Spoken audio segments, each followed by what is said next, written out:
Podcast da lição da Escola Sabatina.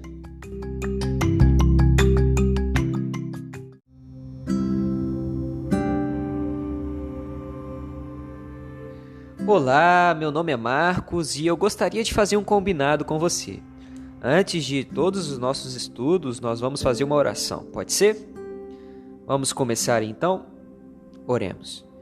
Senhor nosso Deus, muito obrigado por mais um estudo da lição, muito obrigado por mais um sábado, uma semana que se finda, neste dia, mas mais uma lição que se inicia, que o Senhor possa estar conosco no estudo da lição e também nessa semana que nós não sabemos o que acontecerá, mas o Senhor sabe de todas as coisas e enviará os seus santos anjos para a nossa proteção e o seu Santo Espírito para ser o nosso guia. Esteja conosco agora também nos guiando no estudo da lição. É o que te pedimos em nome do Senhor Jesus. Amém.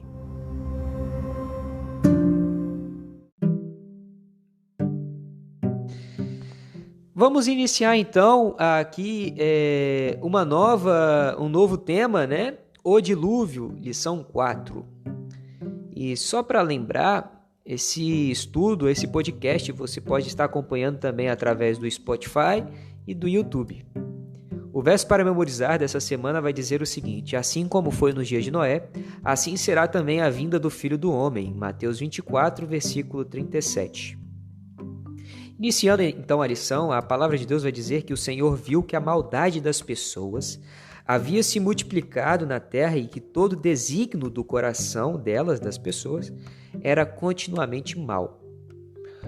Interessante notar que o mesmo verbo aqui apresentado, o Senhor viu, faz com que o leitor se lembre lá do relato da criação, da semana da criação. Quantos aqui lembram, assim que Deus finalizou um dia após o outro, ele terminou também com a expressão "e viu Deus que tudo era bom". E assim, dia após dia, ia dizendo, e viu que era bom, até chegar no último dia e viu Deus que tudo era muito bom. Esse verbo viu, então, é apresentado sob um novo aspecto e um contraste aqui, O Senhor viu que a maldade das pessoas havia se multiplicado. É como se o Criador ele tivesse arrependido de ter criado o mundo, e foi justamente o que aconteceu. A palavra de Deus vai dizer que Deus se arrependeu de ter criado o homem. Agora, um ponto que é importante nós diferenciarmos, e também é um ponto para a gente ter muito cuidado na interpretação. O arrependimento de Deus é diferente do arrependimento do homem. E é sempre importante lembrar isso, que nós, seres humanos, somos pecadores e falhos. Erramos todos os dias. E, consequentemente, todos os dias necessitamos da graça e misericórdia de Deus. E por muitas das vezes, isso é bom, nós também nos arrependemos de um erro que cometemos, de uma falha, que nós cometemos. E o arrependimento genuíno, o arrependimento verdadeiro, ele ocorre quando existe uma mudança de mentalidade, uma mudança de pensamento, uma mudança de ações, uma mudança por completo, que a palavra de Deus vai dizer uma nova criatura. Esse é o arrependimento genuíno. Agora, Deus é diferente. Deus ele não muda, ele não tem sombra de mudança. Tiago diz que Deus não tem variação e nem sombra de mudança. Ou seja, na pessoa de Deus ele nunca vai mudar. Ele não muda. Ocorre que esse arrependimento, então, o que seria esse arrependimento? O arrependimento de Deus ele decorre de uma mudança de comportamento do homem. Explicando melhor. Jeremias capítulo 18, verso 7 até o 8, olha que interessante, vamos nos atentar para esse texto. Deus aqui dizendo: no momento em que eu falar acerca de uma nação ou de um reino para o arrancar, derribar, destruir, se tal nação se converter da maldade contra a qual eu falei, também eu me arrependerei do mal que pensava em fazer-lhe. E no momento em que eu falar acerca de uma nação ou de um reino para o edificar-lhe e plantar, se ele fizer o que é mal perante mim e não der ouvidos à minha voz, então eu me arrependerei do bem que houvera dito lhe faria. Ou seja, duas situações aqui. Se uma nação se arrepender do mal, Deus está dizendo que também se arrependerá do mal que pensava em fazer. Ao tempo que, se o homem não se arrepender, aqui está dizendo, e fizer o que é mal, então Deus se arrependerá de fazer o bem que houvera dito lhe faria. Duas situações. Então nós percebemos que essa alteração na atitude é na atitude de Deus para com o ser humano. Ou seja, a mudança de atitude de Deus decorre de uma mudança do comportamento do homem. Um exemplo que nós podemos citar são os ninivitas. Deus iria aplicar o juízo, mas por uma mudança de comportamento dos próprios ninivitas, Deus então se arrependeu do mal. Gênesis 3, versículo 5. Deus se arrependeu do mal que havia dito trazer aos ninivitas. E agora nós vemos uma situação contrária, o dilúvio. A iniquidade chegou a tal ponto. A depravação chegou a tal ponto que Deus se arrependeu de ter criado o homem. Porém, nós veremos que através de uma pessoa, Deus achou graça em uma pessoa. Então ele preparou o meio do seu plano da redenção, que estava preparado desde a fundação dos séculos, desde a fundação do mundo. Através desse instrumento, Deus então deu a oportunidade ao ser humano de se arrepender do seu pecado. Então nós vamos estudar mais, ao longo da semana. Eu espero que você também acompanhe. Agradeço mais uma vez a sua companhia aqui comigo, através desse podcast. Que nós possamos continuar ao longo da semana estudando juntos. Que Deus lhe acompanhe, que Deus esteja com você, protegendo você e a sua família. Fique com Deus e até a próxima.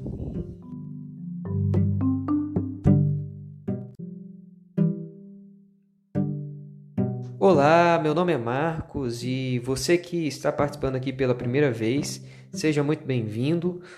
Nós vamos estudar a lição ao longo da semana. Ontem nós falamos sobre o dilúvio. Hoje nós daremos continuidade aprendendo um pouco aqui como que foi essa preparação para o dilúvio. A Bíblia vai dizer em Gênesis que a arca, a expressão em hebraico para a arca é tevá. Essa mesma expressão tevá, ela é emprestada em uma outra ocasião. Ela é usada também lá no cesto em que Moisés foi escondido e preservado para salvar Israel do Egito. Ou seja, tanto a arca quanto o cesto de Moisés foram um elemento de salvação. Elemento de salvação para a vida de Moisés e a arca, um elemento de salvação aqui para a família de Noé e o próprio Noé. E essa relação que a lição faz é interessante. Uma outra relação também muito interessante é a própria arca da aliança. A arca, o barco, comparando com a arca da aliança. A comparação aqui que a lição vai dizer é que a arca da aliança era um sinal da presença de Deus no meio de Israel e apontava para a obra divina de salvação em favor de seu povo. Da mesma forma que a arca do dilúvio permitiu a sobrevivência da humanidade. Ou seja, aqui mostra mais uma vez elementos de salvação. Tanto a arca da aliança, representando a presença de Deus, quanto a arca, o barco, que também ali revelava a presença de Deus, a sobrevivência do ser humano e a misericórdia de Deus para com o seu povo. Em suma, embora Noé tivesse encontrado favor, outras traduções vai dizer que achou graça aos olhos do Senhor, foi em resposta a essa graça já concedida a ele que o profeta agiu fiel e obediente às ordens divinas. Ou seja, em resposta à graça de Deus. O que nós temos feito como resposta de gratidão a essa misericórdia de Deus? A palavra de Deus vai dizer em Jeremias que as misericórdias do Senhor são as causas de não sermos consumidos. Sabendo disso, sabendo que pela misericórdia de Deus, eu e você nós estamos vivos hoje, sabendo que pela misericórdia de Deus, Poderíamos ter sofrido um acidente a qualquer momento pela rua, mas pela misericórdia do Senhor isso não aconteceu. Sabendo de todos os livramentos, sabendo de todas as oportunidades que Deus nos deu e sabendo de tudo que já nos foi concedido, que tipo de resposta tem dado você a Deus? Que tipo de resposta eu tenho dado a Deus? É uma pergunta a ser refletida. Bom, eu agradeço a participação, a presença, né? Acompanhar aqui mais um podcast. Fico com você então no podcast de amanhã. Tenha uma ótima semana, uma semana abençoada. Fique com Deus e até a próxima.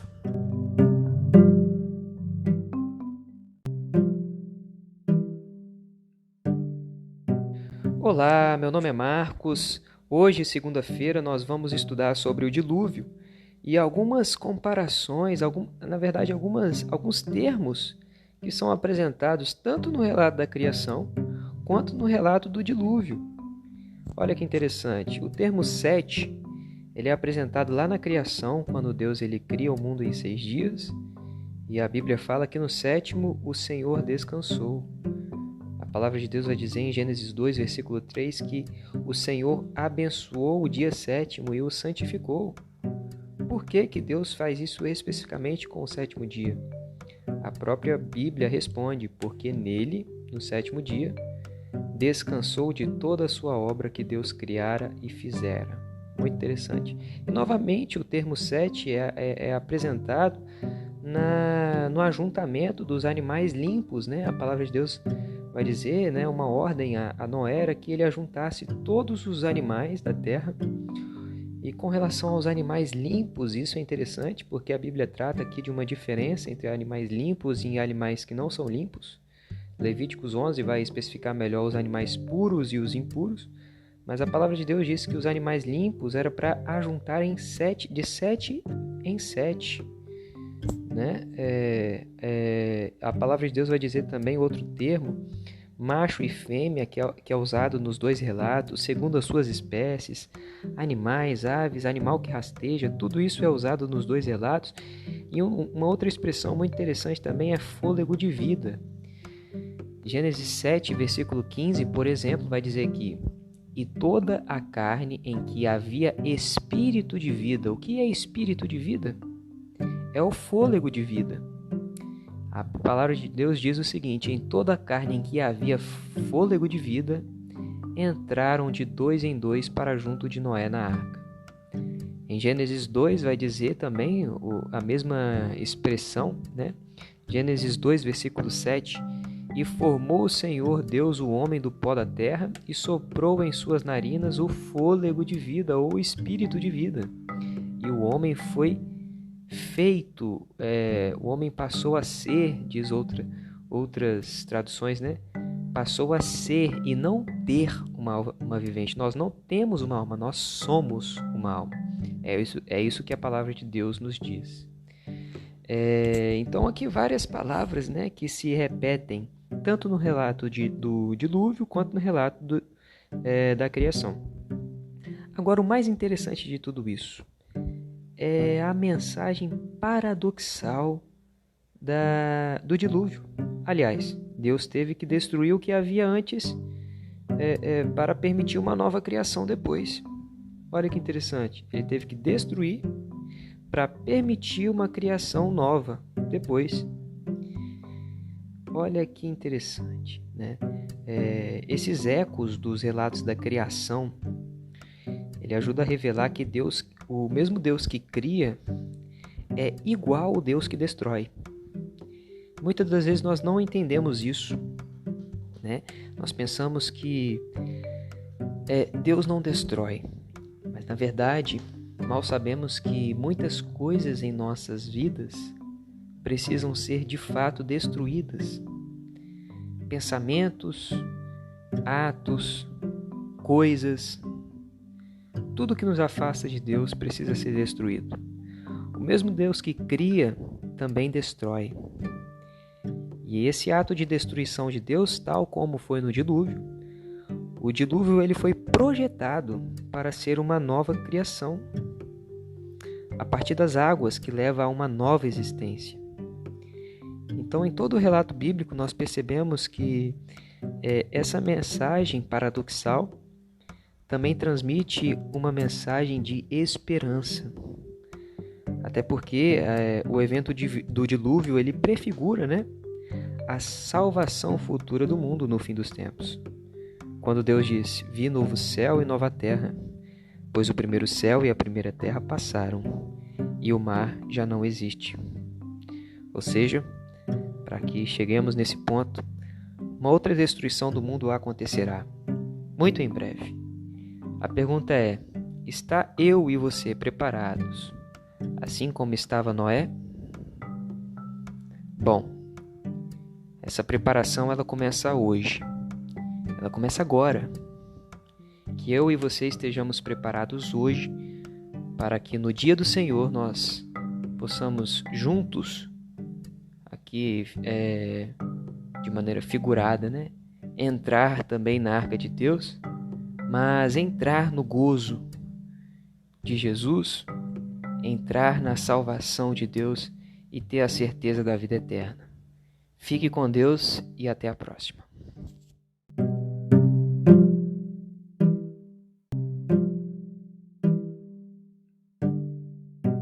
Olá, meu nome é Marcos. Hoje, terça-feira, nós estudaremos sobre o fim do dilúvio.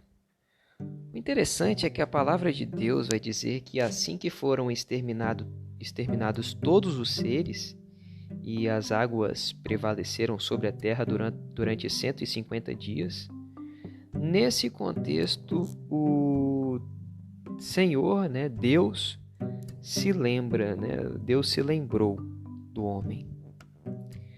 Interessante aqui que o verbo lembrar, zakar, em hebraico, não é aquele mesmo exercício mental do ser humano que nós fazemos para tentar lembrar algo. Deus ele não esquece como nós. Ele nunca vai esquecer de algo. Na verdade, a palavra lembrar aqui se refere a muito mais um ato de salvação e de cumprimento da promessa divina. No contexto em que toda aquela água havia inundado a terra e toda aquela tempestade e aqueles acontecimentos todos que serviram como extermínio a todos os seres, a palavra de Deus diz, depois desse tempo, Deus ele se lembra. A expressão Deus se lembrou significa que a chuva se deteve, que Noé em breve poderia deixar a arca. Aqui mostra então uma experiência especial de Noé e sua família. Após aquele tempo de chuva e de inundação, Noé então ele vê que Deus estava prestes a dar a ordem da saída da arca. Ele primeiramente envia um corvo e logo em seguida uma pomba. Ele confirma que a terra estava seca, né? Tudo estava seco. Ele removeu a cobertura da arca e olhou. Porém, a gente pode aprender uma lição muito prática na vida de Noé. Noé, por mais que tenha enviado a pomba e testado, confirmado que a terra estava seca, mesmo assim ele não saiu da arca. Ele apenas sai da arca quando Deus então ordena que ele saísse, ele e sua família. As lições práticas que podemos tirar com isso é que Noé nos ensina a confiar em Deus. Embora ele ainda não houvesse falado diretamente, por outro lado, a fé não nega o valor de pensar e testar como fez Noé. Deus ainda não havia falado, mas a fé não nega o fato, né, o valor de você pensar e testar as coisas. E ao mesmo tempo não exclui o dever de buscar e ver o que aprendemos é verdade. Né? Então a fé, ela também envolve essas questões, buscar e ver o que aprendemos de fato é verdade. Mas apenas quando Deus ordena para sair, é que Noé e sua família, então, se retiram da arca. E mesmo quando soube que era seguro sair, ele ainda confiou em Deus. Isso é interessante. Ele viu que estava seguro sair, mas ele confiou na palavra de Deus. A serva do Senhor, no livro Patriarcas e Profetas, vai dizer: havendo entrado por ordem de Deus, Noé esperou instruções especiais para sair também. Finalmente, um anjo desceu do céu e, tal como ele havia fechado as portas, agora ele abre a pesada porta e manda o patriarca e a sua casa saírem à terra e levarem consigo todos os seres vivos. Amém. Que nós possamos aprender com esse relato bíblico e também com Noé, né, que confiou em Deus. Fique com Deus e espero você amanhã no nosso estudo da lição. Até a próxima.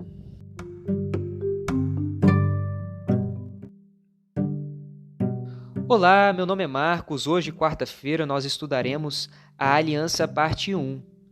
Interessante que na lição passada nós vimos que logo após aquela toda tempestade passar e aquela movimentação de águas cessar, Noé então ele lança um corvo primeiramente. Esse corvo, a palavra de Deus vai dizer que ele ia e voltava, dando a entender que ele estava circulando por sobre a arca, não encontrando lugar para pousar. Em seguida então ele lança uma pomba. Essa pomba ela vai pela primeira vez e volta. Na segunda vez, após 7 dias, ele lança novamente. A pomba ela retorna com um galho, né, uma folha de uma oliveira. Noé percebe então que a água mingou, né? A água diminuiu. Agora então, depois de 7 dias, ele lança então pela terceira vez e essa pomba não volta mais. Agora sim, ele reconhece que a terra estava seca. Mesmo assim, nós vimos que Noé não saiu da arca.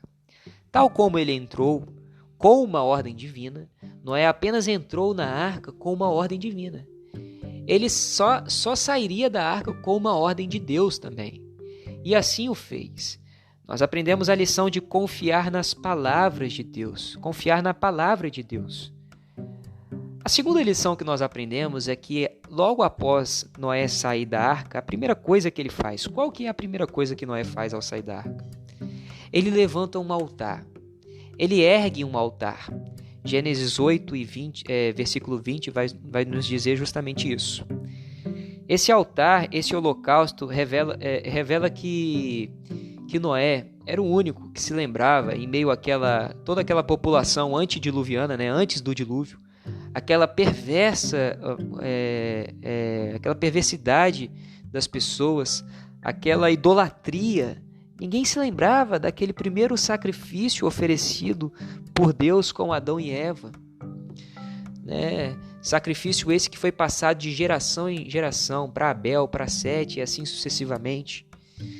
Esse sacrifício que serviu para encobrir a vergonha de Adão e Eva, né? A palavra de Deus diz que o primeiro sacrifício, né? Deus ele faz esse primeiro sacrifício e usa a pele do animal para encobrir a vergonha, a nudez de Adão e Eva.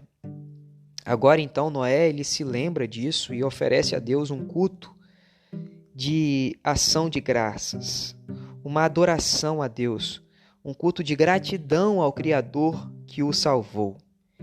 E nós? O que nós temos feito para com Deus diante de tantos livramentos imperceptíveis, às vezes, né, que nós estamos andando pela rua e Deus nos livra de um acidente ou quem sabe de roubo ou qualquer coisa.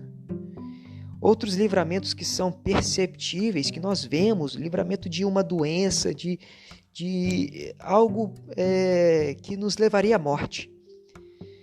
Bom, diante de todos esses livramentos, perceptíveis ou imperceptíveis, que tipo de culto, que tipo de gratidão, será que nós temos oferecido, a pergunta nós temos oferecido a Deus um culto de gratidão? Essa é uma lição que nós aprendemos com Noé. A segunda questão é que o dilúvio, após o dilúvio, afetou muito a dieta humana. nós vemos que Deus ele passa a ampliar o cardápio humano, digamos assim. O ideal de Deus era que o homem comesse apenas dos frutos e das sementes. Isso porque a Bíblia vai dizer no relato da criação que não havia pecado e, portanto, não havia morte de animal e de ninguém. Não havia necessidade de se alimentar, né, do alimento do alimento cárneo. Agora, com a destruição das árvores, com a destruição de muitos frutos, sementes quase que completa, Deus então ele permite e tolera a alimentação cárnea. A palavra de Deus vai dizer em Gênesis 9, você pode verificar isso. Deus ele diz: agora tudo que se move, que se vive, ser-vos-á para alimento. Aqui ele falando acerca dos animais. Contudo, não são todos animais. Existem restrições. Nem todos os animais eram adequados para alimento. Um fato implícito está na distinção justamente entre os animais limpos e impuros. Isso vai ser mais explícito em Levíticos 11, onde Deus ele mostra ali, né, uma distinção clara entre os animais limpos e os animais que ele abomina e que são impuros, que nós não devemos comer. A segunda restrição está relacionada a se abster de consumir sangue, pois a vida está no sangue. Gênesis 9, versículo 4 vai dizer essa ordem divina, essa restrição de Deus. Bom, eu agradeço a sua companhia até aqui e que você acompanhe também o estudo da lição amanhã. Espero até lá, fique com Deus e até a próxima.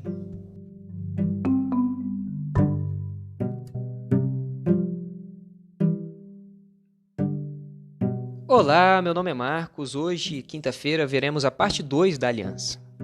A primeira pergunta da lição é interessante. Diz assim: qual é a importância do compromisso de Deus com a preservação da vida?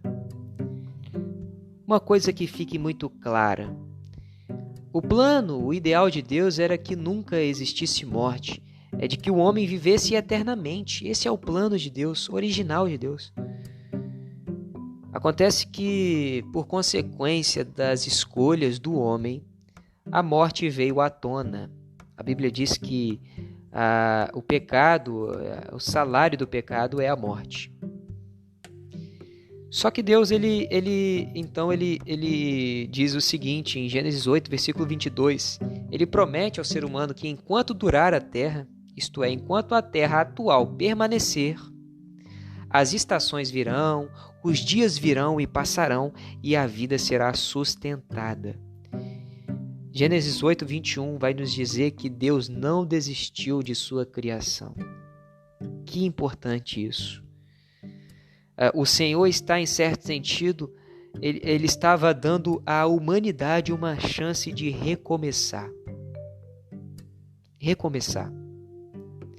A segunda pergunta da lição é: logo após o dilúvio, Deus então ele apresenta um arco-íris para a família de Noé. Aquele arco-íris é um símbolo, é um sinal da sua aliança.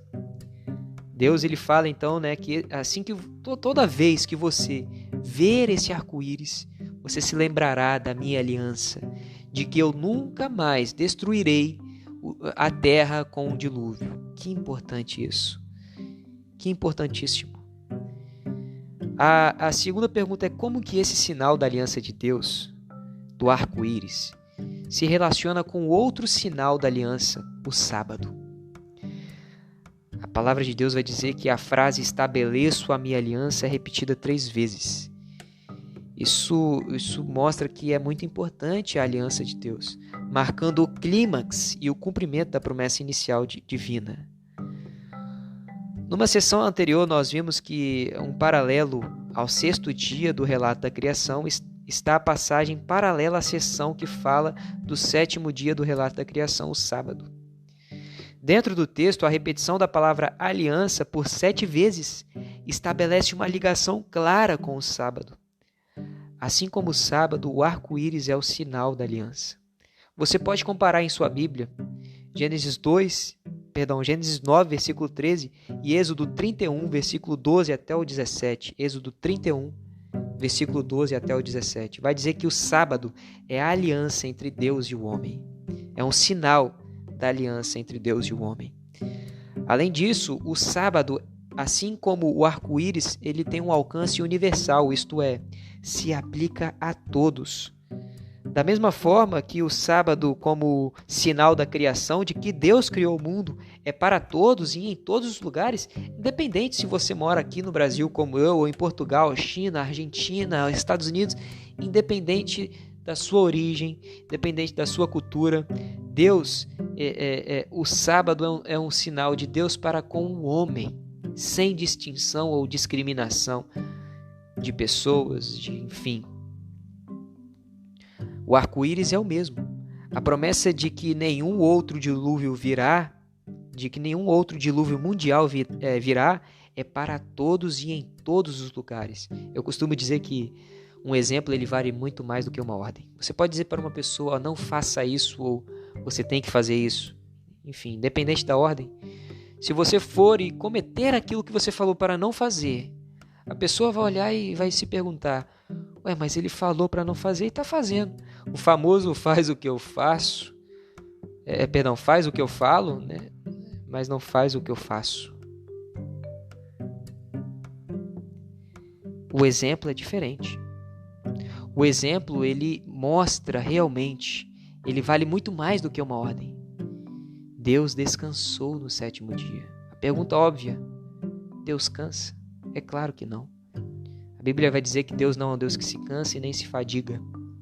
A mesma pergunta pode ser aplicada a Jesus quando ele se batiza. O batismo é um sinal, um símbolo de remissão dos pecados publicamente. A pergunta é, Jesus pecou? Claro que não. Nem por pensamento, palavra, ato. Jesus nunca pecou, nunca cometeu pecado. E por que Jesus então se batiza? Para servir de exemplo a mim e a você. Deus ele descansa no 7º dia para servir de exemplo também para mim e para você, servindo como um sinal, um símbolo da aliança de um Deus criador e nós que somos criaturas e devemos adoração a Ele. O arco-íris, toda vez que você for olhar para ele, não olhe apenas como um fenômeno natural, mas se lembre que Deus disse um dia que a terra nunca mais seria destruída novamente por um dilúvio. Agradeço a sua companhia até aqui. Espero que você me acompanhe também no estudo de amanhã. Fique com Deus e até a próxima.